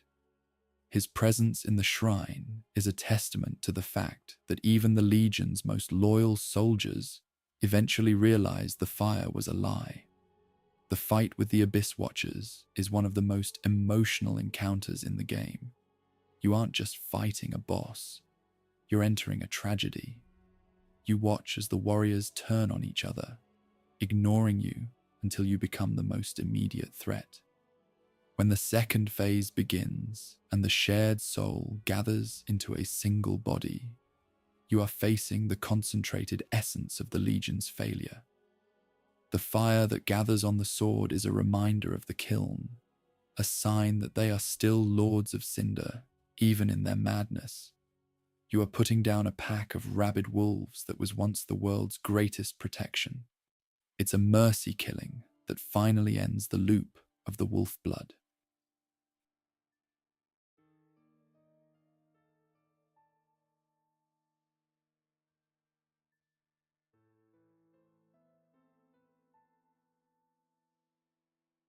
Lothric was never an ordinary kingdom. It wasn't founded by accident or for the simple sake of survival. What the games establish is that the entire civilization was designed as a laboratory for the preservation of the fire. Every institution in Lothric exists to serve this one function. The royal bloodline was obsessed with producing a worthy heir who could link the fire and extend the age of fire for another generation. This wasn't a choice for the people. It was the fundamental law of their existence. The kingdom was a machine, and the royal family were the engineers trying to create the perfect fuel. This obsession led the royal family to engage in what the item descriptions call repulsive acts. They weren't satisfied with natural heirs. They wanted a lord whose soul was so potent it could sustain the fire for centuries. They used magic, blood rituals, and the research of the Grand Archives to manipulate the genetics of their own children. The High Priestess Emma and the scholars of the Archives were the guardians of this process, ensuring that the chosen heir was raised with a single purpose in mind. The younger prince, Lothric, was not born into a family that loved him. He was born into a system that was waiting to burn him. The weight of this expectation was visible in every corner of the castle. The Knights of Lothric were trained to protect the heir at all costs, their entire identity tied to the fire linking. The architecture itself was a monument to the cycle, with the thrones of the lords sitting at the very top of the world. But this mechanical approach to salvation created a kingdom of hollowed individuals. People were treated as components in a grand design, their humanity secondary to their utility. The royal family's desperation to keep the light from fading led them to create a culture of absolute sacrifice. They were so focused on the fire that they didn't notice the shadows growing in their own halls. The kingdom was a place of high faith and deep scholarship, but it was all directed toward the same grim goal. The pillars of the kingdom, the knights, the priestesses, and the scholars, were all bound to the fire-linking curse. They believed that by producing a Lord of Cinder, they were saving the world from the dark. But the reality was that they were just perpetuating a cycle of suffering. Lothric was a beautiful, golden prison, where the prisoners were also the guards. The tragedy of the kingdom is that its greatest achievement was also its most horrific crime: the creation of a child who was destined to be a victim. This engineered destiny is why the prince's refusal was so catastrophic. When the machine finally produced its chosen heir, that heir looked at the mechanism and said no. Lothric, the prince, saw the repulsive acts of his family and the mechanical nature of the fire linking, and he decided that the cycle wasn't worth the price. The kingdom that had been built to produce a lord had instead produced a rebel. The refusal of the princes was the ultimate failure of the Lothric bloodline, a sign that the world had finally produced someone who was too smart to be fuel. The golden towers of the castle became a tomb for a dream that had finally run out of dreamers. Part 23. Lothric, born frail, destined to burn. Prince Lothric was a failure of the royal bloodline's engineering. Despite all the magical and medical efforts to produce a perfect heir, he was born sickly and frail. Based on what the games show, he was a child born to die, with pale skin, sunken eyes, and hands that were clawed and weak. He couldn't even wield a sword, let alone lead a kingdom. He was a tragic figure from the moment he was born, a boy whose very existence was an act of endurance. Yet, despite his physical weakness, he was the chosen king. His soul was deemed potent enough to link the fire, a cruel irony for a child who could barely move. His entire life was a series of treatments and rituals designed to keep him alive just long enough to be sacrificed. He was the center of the kingdom's attention, but he was treated more like a valuable relic than a person. He spent his days in the highest reaches of the castle, surrounded by scholars and priestesses who monitored his every breath. He was the destined Lord of Cinder for this cycle, a title that carried the weight of the entire world. The prophecy was placed on him before he could even speak, a burden that had no regard for his pain or his frailty. He was the golden heir who was only allowed to exist so that he could be destroyed. Lothric's weakness was a source of shame for the royal family, but they refused to abandon their plans for him. They saw his soul as a resource that belonged to the fire, not as a person who deserved a life. This cruelty is the foundation of Lothric's character. He grew up in a world that only valued him for his death. He saw the repulsive acts his parents committed to ensure his potency, and he developed a deep resentment for the cycle of fire. He didn't see the fire linking as a heroic sacrifice. He saw it as a fire-linking curse that had ruined his life before it had even begun. He was a lord who was being raised in a slaughterhouse. The contrast between the prince and his kingdom was striking. Lothric was a place of power and wealth, but its center was a weak, dying boy. This frailty was a sign of the exhaustion of the age of fire itself. The world was running out of strength, and the chosen heir was the physical manifestation of that decline. A Lothric was a prince of ash, long before he ever touched the kiln. He was the end point of 1,000 years of manipulation and desperation. His refusal to burn was the first time he'd ever made a choice for himself, a final act of rebellion from a boy who'd been denied everything else. The imagery of the prince in his bed, surrounded by white feathers and scholars, is one of the most poignant in the series. He is a child who has lived his entire life in the shadow of a furnace. He knows that his only future is to be consumed by the fire, and he decides that he'd rather watch the world end than participate in its continuation. He is a hero of the dark, not out of malice, but out of a simple desire for the cycle to finally stop hurting people. He is the pale, emaciated voice of a world that is tired of being forced to burn. Part 24. What the royal family did to their own sons. The desperation of the Lothric bloodline reached its peak with the treatment of the two princes. It appears that the royal family engaged in unspeakable means to try to make Lothric worthy of the fire. When it became clear that the younger prince was too weak to fulfill his duty alone, they turned to their elder son, Lorien. Lorien was the opposite of his brother, a legendary knight who'd slain the demon prince in single combat. He was the pride of the kingdom, a warrior of immense strength and courage. But the royal family saw him only as another component in their experiment. They used a curse to bind the souls of the two brothers together, effectively linking their fates and their bodies.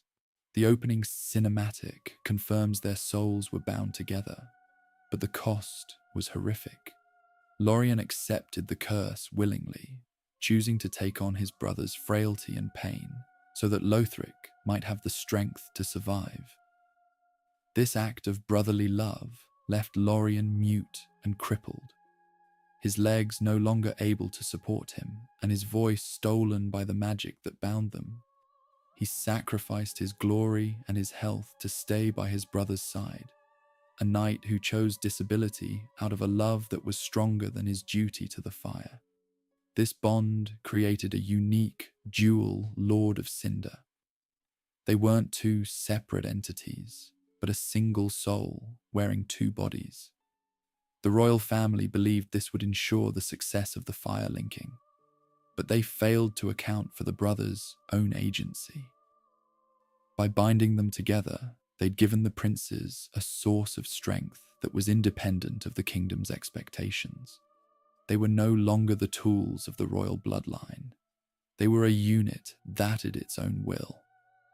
When the time came for the sacrifice, Lorien stood by his brother's refusal, his silence a powerful testament to their shared resolve. The tragedy of Lorien is that he was a hero who was sacrificed for a failure. He was the unyielding sword of the prince, a man who gave up everything for a brother the world only wanted to burn. He didn't care about the Age of Fire or the legacy of lords. He only cared about Lothric. His loyalty to his brother was the only thing that mattered to him, even if it meant being a cripple in a castle of ghosts. The two of them were the perfect team, a mind and a body that were perfectly synchronized by a curse they hadn't asked for. They were the ultimate failure of the Lothric experiment, a pair of lords who loved each other more than they loved the fire. This sacrifice of the elder brother is the final proof of the kingdom's depravity. They were willing to destroy their greatest warrior to save a dying flame.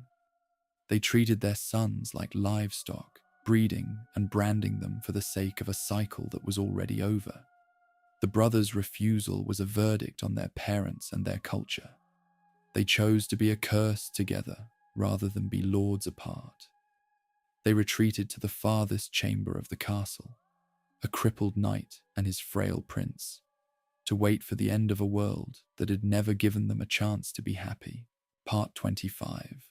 Lothric's tutor and the philosophical refusal. The decision to abandon the fire wasn't a sudden whim for the young prince.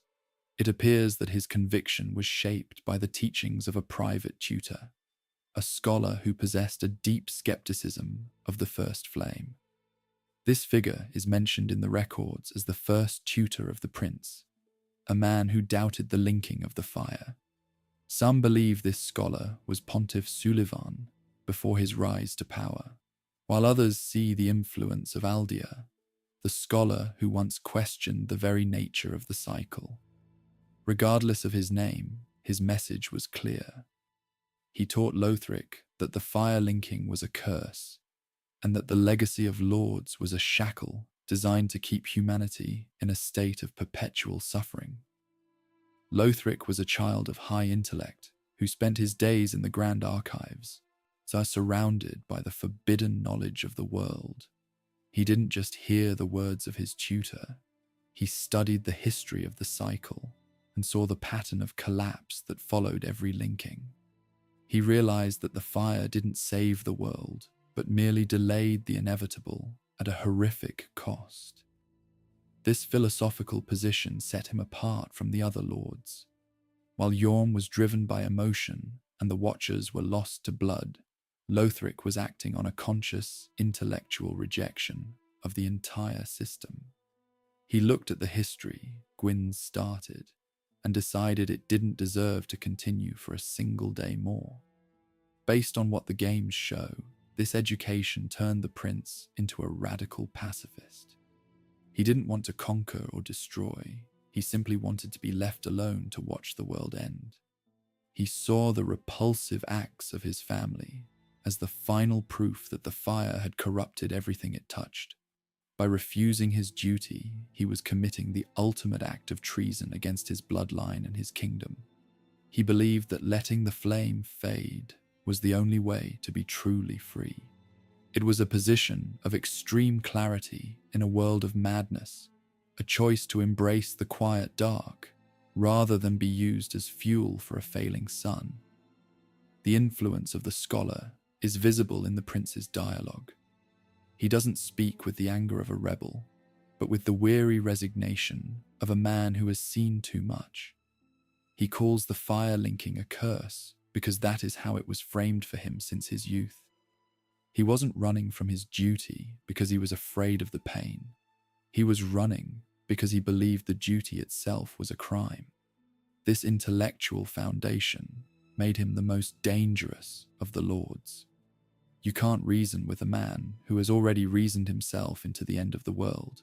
He was the end point of the cycle's own logic. The Lord of Cinder who realized that the best thing a lord could do was stop being one. Lorien's role in this refusal was equally vital. The elder brother didn't just accept his brother's frailty, he accepted his brother's worldview. He stood by the prince not as a guard, but as a partner in his rebellion. The two of them were a united front against the expectations of the kingdom. They retreated to their private chambers, cutting themselves off from the priestesses and the knights who still demanded a sacrifice.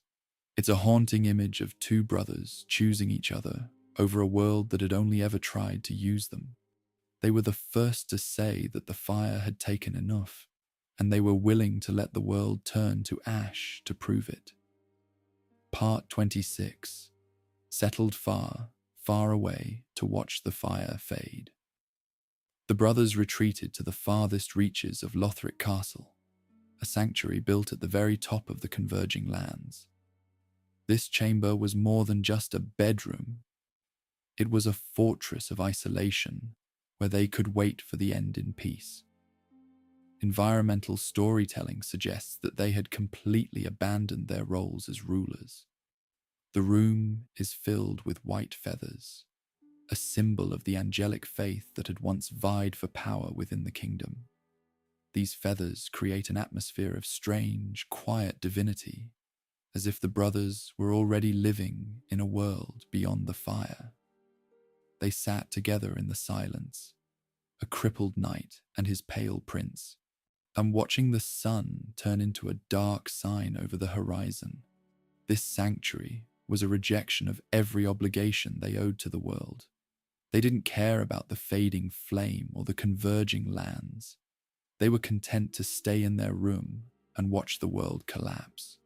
The presence of the feathers and the illusion of light suggest they were looking for a different kind of transcendence, one that didn't require the burning of a soul. They had built a private paradise in the middle of a graveyard, a place where they could be brothers instead of lords. This choice was the ultimate insult to the kingdom of Lothric, which had spent centuries preparing for this moment. The heir was finally ready, but he was sitting in a room of feathers, waiting for the dark. What the games establish is that the princes were the only ones who truly understood the gravity of the situation. While the other lords fled to their homes out of instinct or ambition, the brothers stayed at the center of the world to witness its death. They didn't run away, they simply stopped participating. This passivity was their most powerful weapon. By doing nothing, they were ensuring the end of the age. They knew that the unkindled would eventually come for them, but they didn't care. They were prepared to die in their home as long as they died on their own terms. It was a quiet, domestic end for the most powerful bloodline in history. The layout of the final arena tells a story of a world that has already ended. The distant thrones of the other lords are visible from the castle, reminders of a system that has completely broken down. The brothers are the only ones left who still have a choice, and they choose to do nothing. They are the guardians of the end, the final barrier between the world and the dark. The white feathers and the golden light create a sense of artificial peace, a dream that the brothers are clutching to as the reality of the fire fades.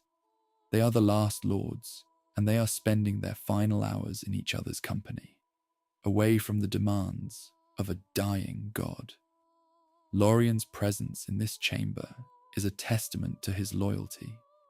He could have been the king. He could have been the one to link the fire and save the kingdom. Instead, he chose to be a mute shadow for his brother. He sits at the foot of the bed, his charred armor and broken sword a reminder of the warrior he once was. He is the unyielding sword of the prince, even now. He doesn't need words to express his commitment. He is there because Lothric is there, and that is all the reason he needs. They are a single unit of refusal, a pair of lords who have found a way to be happy in the ruins of their own destiny. Part 27. The last words of Lothric. The dialogue the prince offers when the Ashen One arrives is filled with a calm, heavy resignation.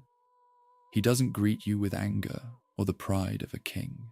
He calls the spot where they sit their grave, and he offers you a place to rest beside them. It's an invitation to give up, a gesture of empathy from a man who knows exactly how tired you are. Lothric doesn't see you as an enemy to be defeated, but as another victim of the fire-linking curse. He wants you to see the futility of your quest and to join them in the quiet dark. It is perhaps the most human interaction in the entire game, a moment of shared exhaustion at the end of the world. During the battle, the prince's words remain focused on the burden of their existence. When Lorien falls and Lothric raises him again, he calls it their curse. He knows that they are trapped in a loop of violence and resurrection, much like the player. He isn't fighting for victory. He's fighting to be allowed to stay dead. Every time he pulls his brother back from the brink, he is reaffirming their bond and their shared refusal. He isn't a villain trying to destroy the world. He is a tired man trying to protect his brother from a world that wants to burn him. His voice is soft and melodic, a sharp contrast to the brutal sounds of Lorien's greatsword striking the floor. Dialogue from this character after your death is equally revealing. He tells you to mark his words and reminds you that you remain among the accursed. He isn't threatening you, he is warning you. He knows that even if you kill them and take their cinders, you are only continuing your own suffering. You are becoming a part of the very cycle that ruined their lives. He sees your persistence not as a virtue, but as a symptom of the same madness that built the kingdom of Lothric. He pities you for your strength, because that strength is the only thing keeping you from the rest you deserve. He is a lord who has reached the end of his journey and is trying to show you the way out. The final phase of the fight, where Lothric clings to his brother's back, is a visual representation of their entire story. They are a single entity, the mind and the body working in perfect harmony. The prince uses his sorceries to protect his knight, while the knight uses his strength to shield his prince. It is a beautiful and horrific dance of loyalty. They are the only boss in the game that feels like a true partnership. When they finally fall, their last words are a quiet acceptance of the end. They have done what they could to resist the fire, and now they are finally being allowed to fade. Lothric's final warning stays with the player long after the cinders are collected. He has presented a worldview that is hard to argue with. The world is broken, the fire is a lie, and the lords are all dead or mad. Why continue? By killing the princes, you are fulfilling the mechanical requirements of the cycle. But you are also proving Lothric's point. You are a tool of the flame, a seeker of cinders who has no choice but to follow the path Gwyn laid down. The prince died believing he was right, and as you stand in the empty chamber of feathers, It's hard to feel like a hero. You've killed the only people who were honest about the end.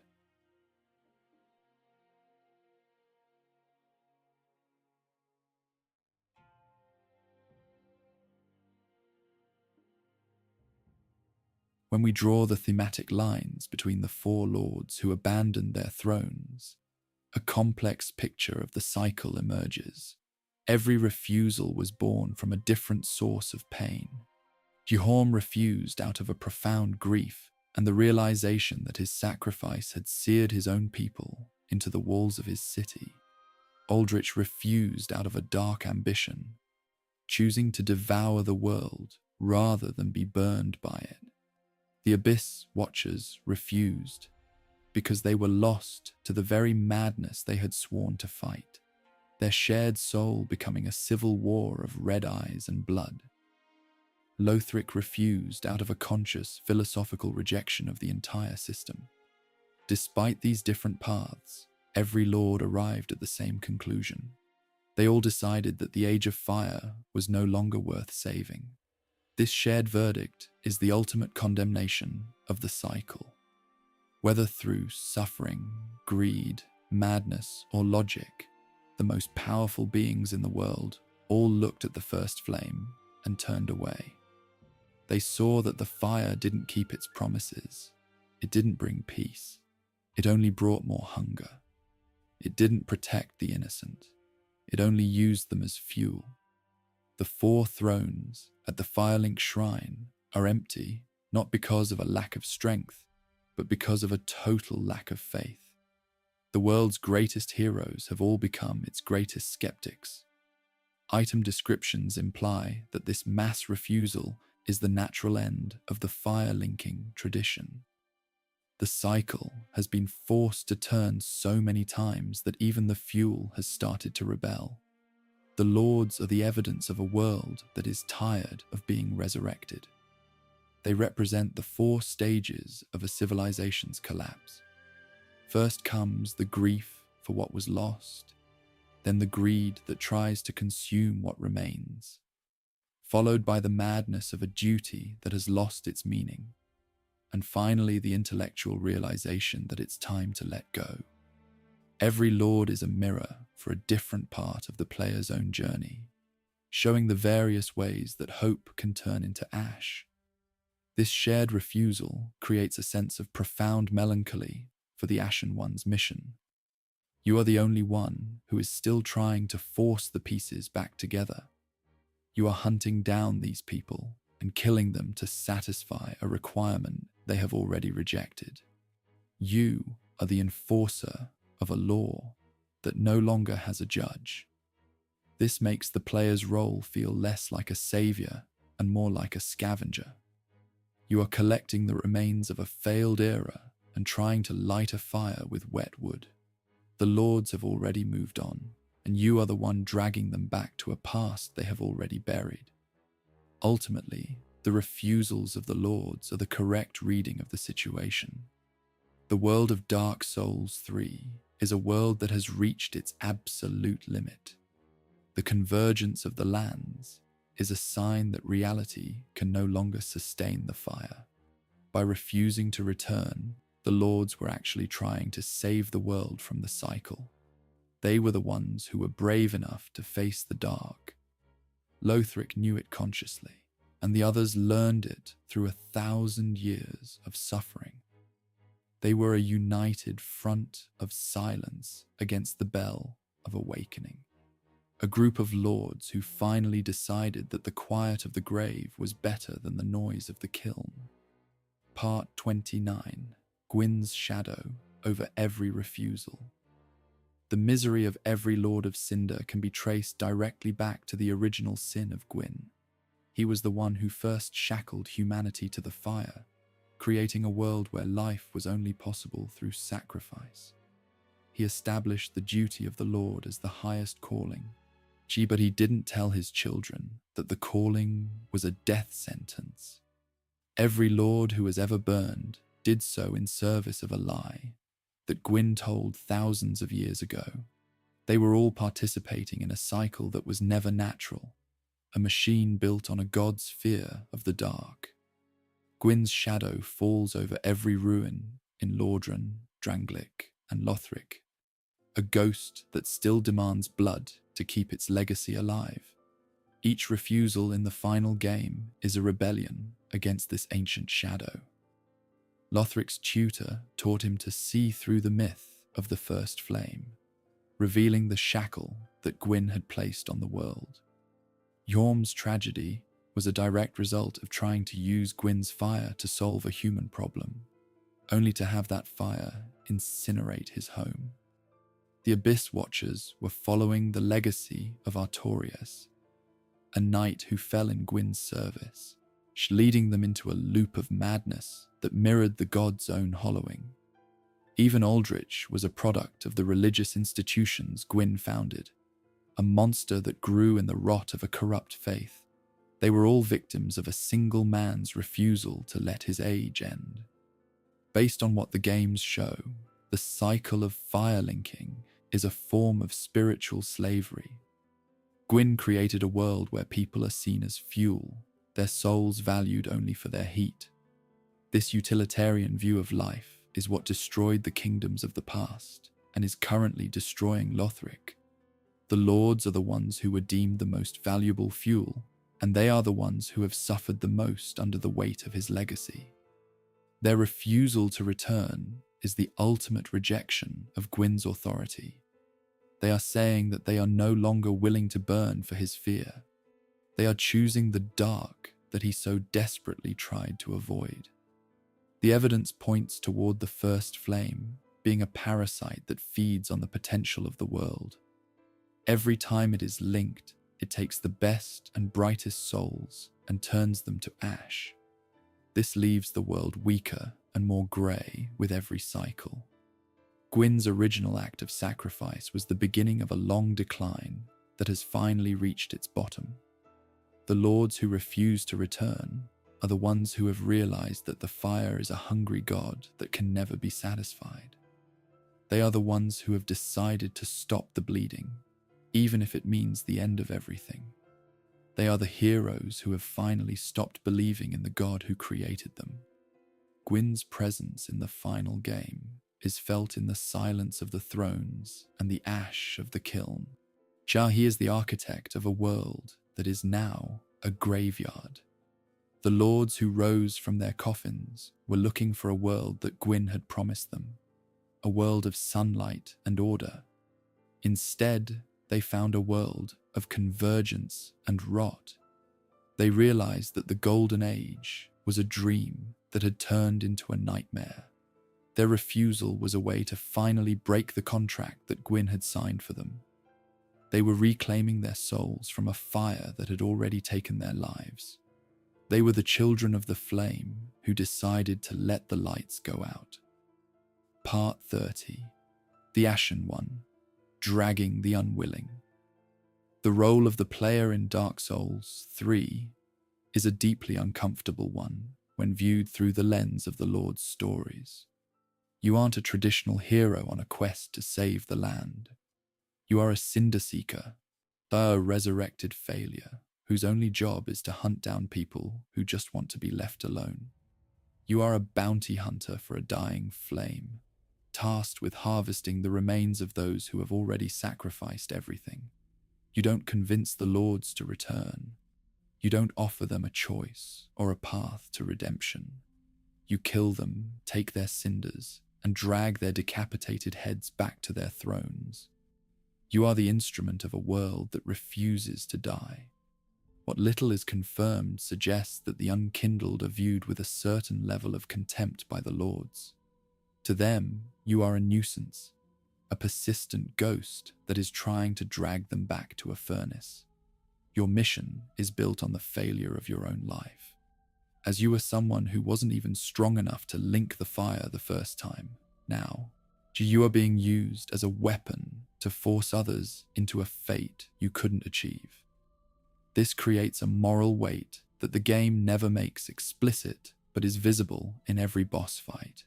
You are the one who is ending Yhorm's mercy, the one who is interrupting Aldrich's dream, and the one who is breaking the prince's peace.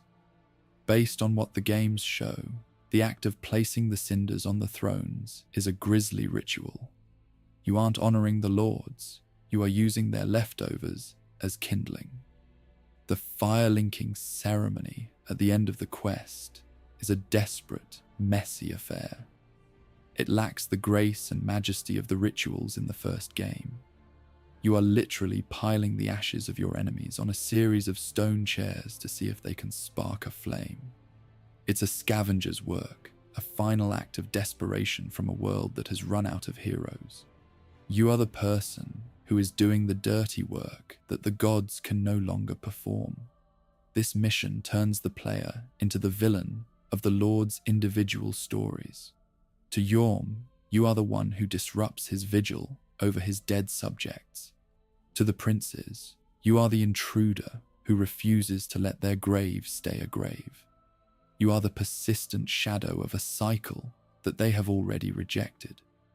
This role as a cinder seeker is a lonely and bitter one. You are surrounded by people who want you to succeed for their own gain, like the handmaid and the blacksmith. But you are hated by the very people whose power you need.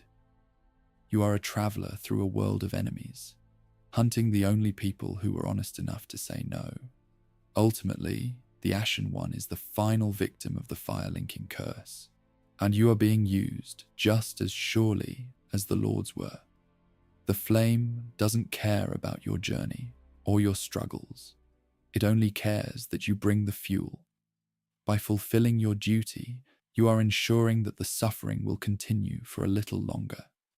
You are dragging the unwilling back to the kiln so that you can join them in the ash.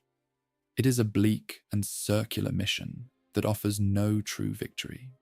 You are the person who harvests the end of the world, and your reward is to be the last one to burn. Section 7, The End of the Cycle. Part 31, The Soul of Cinder. Every Lord at once. The final boss of the trilogy is a manifestation of the cycle itself. The Soul of Cinder is an amalgamation of every being who has ever linked the first flame. This includes Gwyn, the chosen undead from the first game, Solaire, and even the player themselves from a previous cycle. It is a being that has no individual identity, only the collective power of everyone who has ever burned. When you fight it, you are fighting the defensive mechanism of the flame, a creature that exists solely to ensure that the cycle continues. It is the ultimate guardian of the status quo, the final boss of a world that refuses to let go. The combat style of the Soul of Cinder is a tribute to the entire history of the series. It switches between sorceries, pyromancies, and the agile strikes of a Karthus fighter. It uses the curved swords of the Abyss Watchers and the miracles of the Way of White. In its second phase, it adopts the exact moveset of Gwyn, the original Lord of Sunlight. This is more than just a challenging fight. It's a narrative summary of everything the fire has consumed. Every hero who ever fought for the light is now a part of this mindless guardian. It is the living memory of a cycle that has turned too many times. What the games establish is that the Soul of Cinder is a hollowed entity. It has no personality and no goal other than to protect the kiln. It doesn't talk or offer a warning. It simply attacks with a relentless, mechanical ferocity. It is the perfect symbol for the Age of Fire in Dark Souls 3. It's a powerful but empty shell, a collection of moves and powers that have lost their original meaning. It's the ghost of 1,000 lords, fighting to protect a fire that can no longer warm the world. By defeating it, you aren't just killing a god. You are breaking the cycle's strongest defense. This battle is the only thing that finally gives the player the choice to end the Age of Fire. The Soul of Cinder is the physical barrier that has kept the cycle running for millennia. As long as it stood, no one could reach the kiln to make a different choice. By overcoming this amalgamation of every lord, you are proving that the cycle has finally been surpassed. You are stronger than the collective memory of the fire. You have fought your way through the wreckage of history and reached the heart of the flame. And now the future of the world is entirely in your hands. It is a moment of absolute power and absolute responsibility. The music during the second phase, with its iconic piano melody, is a heartbreaking reminder of where everything started.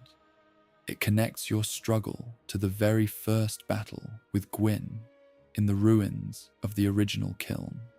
It reminds you that despite all the kingdoms and all the lords that have come since, the core problem is still the same. The fire is fading and someone has to decide what happens next. The soul of Cinder is the final manifestation of Gwyn's original sin, a guardian of a lie that has finally been exposed. When it falls, the world is finally silent, and the choice is yours. Part 32. The endings and what they mean for the Lord's refusals. The endings of the game provide 3 different answers to the question that every Lord of Cinder was asked and refused. If you choose to link the fire, you are continuing the cycle that every Lord told you was a lie. You are burning yourself to keep a broken world moving for a little longer, becoming just another layer of ash in the kiln. This ending suggests that the Lord's refusal was in vain, as someone else will always be found to do the job. It is a cycle of eternal recurrence where the suffering never ends, and the light is always just a shadow of its former self. The usurpation of fire ending offers a different path. By taking the fire for yourself and becoming the Lord of Hollows, you are ending the age of fire and beginning something entirely new. You are reclaiming the dark soul of humanity and making the fire a part of yourself, rather than a god to be worshipped. This is the ultimate rebellion against Gwyn's order. It validates the Lord's refusal by showing that the age of gods is truly over. You aren't saving the world, you are changing it into something that reflects the reality of the undead. It is a world of dark and shadow, but it is a world that is finally free of the kiln. The Firekeeper ending is perhaps the most gentle and poignant of all. By allowing the flame to fade, you are finally giving the world the rest it has been denied for thousands of years. You sit in the dark with the Firekeeper, watching as the last embers of the age go out. This ending is the direct fulfillment of Lothric's wish. You have let the legacy of lords fade into nothing, but the Firekeeper also offers a final hope. She mentions that one day, tiny sparks will dance across the dark, signaling a world that will eventually begin again, but without the shackles of the old gods. It is a quiet, hopeful end to a long nightmare. These 3 answers represent the different ways we can face the end of a world. We can try to cling to the past, and we can try to seize the future for ourselves, or we can simply let go and trust that something new will eventually grow. The Lord's refusal was the catalyst for all of these choices. They were the ones who proved that the old way was no longer working. They were the ones who stood in the way of the machine and forced it to stop. Whether you see them as cowards, madmen, or heroes, they were the ones who made your journey possible. They were the first to see the dark and the first to say it was time. As the credits roll, the legacy of the Lords remains a heavy burden on the memory of the player. You have seen their lives and their deaths, and you have carried their cinders to the end. You understand now why they didn't come when the bell tolled. The world of Dark Souls is a world that keeps being forced to begin again, but it's also a world that eventually earns its rest. Whether you chose the fire or the dark, the story of the Lords is a reminder that even in a cycle of suffering, there is still the power of a single refusal. They were the Lords of Cinder, and they were the ones who finally let the fire go.